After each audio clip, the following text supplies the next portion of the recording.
Now, as you know, on Escape to the Country, we have all kinds of buyers with all kinds of budgets, but sadly, I haven't had anybody yet with over £3 million to spend, but that's what you'll need if you want a barn conversion like this one. And to find out just what it takes to convert such a barn, I've come to meet Glenn Gradwell, who's invested a great deal of time and money renovating this once derelict grain barn. Glenn, nice to see you. Nice to meet you. What a wonderful building. Wow, so this is what over £3 million of the barn looks like here in the home counties. It is, Jules.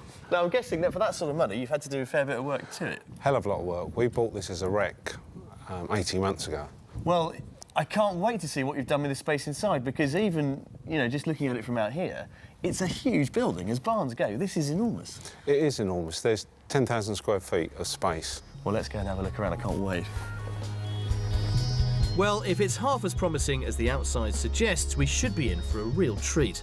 So, Jules, this is the family room kitchen area. This is enormous. Yeah, you could get a few people in here. How did you start with this? What was it like when you bought this place originally? This originally was where they sat the silos, and the grain came in from the threshing box over there. So this was just good old-fashioned, ancient agricultural dumping ground? Very much, and probably not been used for 10 years or more. What were the big headaches? Because I can see the amount of work that's gone into this. The initial headache was, what are we going to do? Do we want an old building, still with old look to it and feel, or do we want to mix in some modern? And we decided to have a bit of a mix of the two. Well, you talk about new stuff. Yeah. I mean, just look, the kitchen. The kitchen. Well, yeah, today's family, today's living would expect something like this, with all the mod cons. But look, I love all this stuff. I mean, it's all high-end, high-spec, isn't it? Yeah. We've got your classic, very modern, very slick kitchen with granite or marble tops? Granite tops, yeah. Granite tops, and then we've got this, you know, whopping great... Post. Oak post right through the middle of it. Well,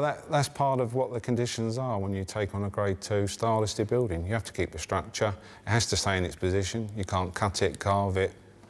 It has to stay there. And I love what you've done with the dining area. This originally was where the horse and carts drew up and unloaded the crop. And this is where a threshing box actually sat. Oh, OK. We want to maintain the character, show it off, display it, and that's why people buy into barns, I believe. Well, talking of displaying, I've had a glimpse of what's through there. Yeah. I'm not quite sure what to make of it. Come on, let's have a look. OK.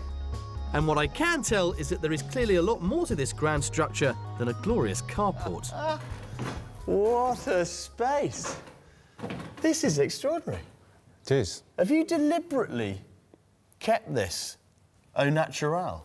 Yes, the reason for this, Jules, is archaeology, which you know something about, I believe. Well, I do. I was an archaeologist. Yeah. But what's happening? Have you got some archaeology in here that means you can't develop it? We have an old Roman floor underneath, which can't be touched, and naturally the rest of the barn can't be touched. It is absolutely unique. I mean, the thing I love about it, I suppose there's two things.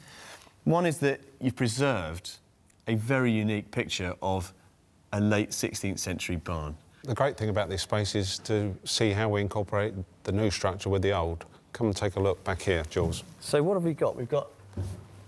Ah, right. Got it.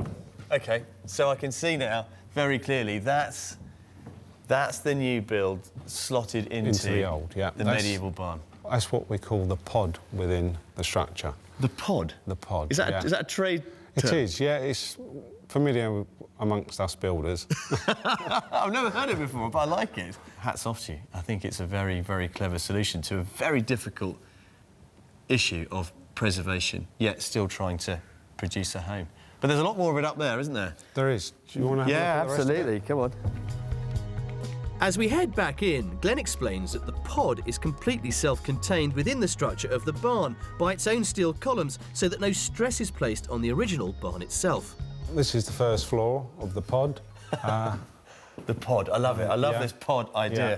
You certainly get a sense of the freestanding nature here, though, because we are obviously supported by these great big steel pillars, aren't we? That's right. Does that? Yeah. That's. Yeah. Yeah. That's the real thing. Yeah. Yeah.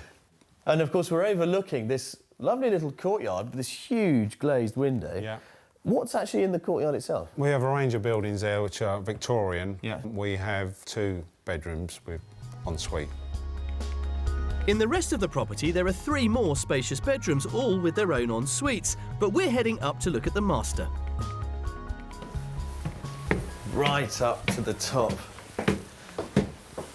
So bedroom there, but this is obviously the ensuite. ensuite. Good size. I love the fact you've got the storage in there, very nicely done, you know, enough but not too much. The rest of it works, even though we're up against the eaves of the building. Again, yeah. I don't feel like I'm hemmed in. No, well, hopefully you don't. Wonderful. Well, come on, let's have a look at the main event, bedroom. This is the master bedroom. It's like being inside the skeleton of an enormous whale, isn't it, in some ways? Well, yeah, I guess. I've never been inside one, so... Well, I get that kind of feeling, you know, its ribs and the whole thing is organic. It all counter-supports itself. Another beautifully glazed window, similar to the living room, overlooking the courtyard And the views beyond. countryside. Yeah. So would you do it all again? Yes, I would. Yeah, it's been a pleasure at the end. It's only when you finally see the finished product, you appreciate the finished product. Well, I've absolutely loved seeing the finished product. Thank you very much for your time and for showing us around this, well, extraordinary conversion. Well, it's been a pleasure for me, Jules. Hope you enjoyed it.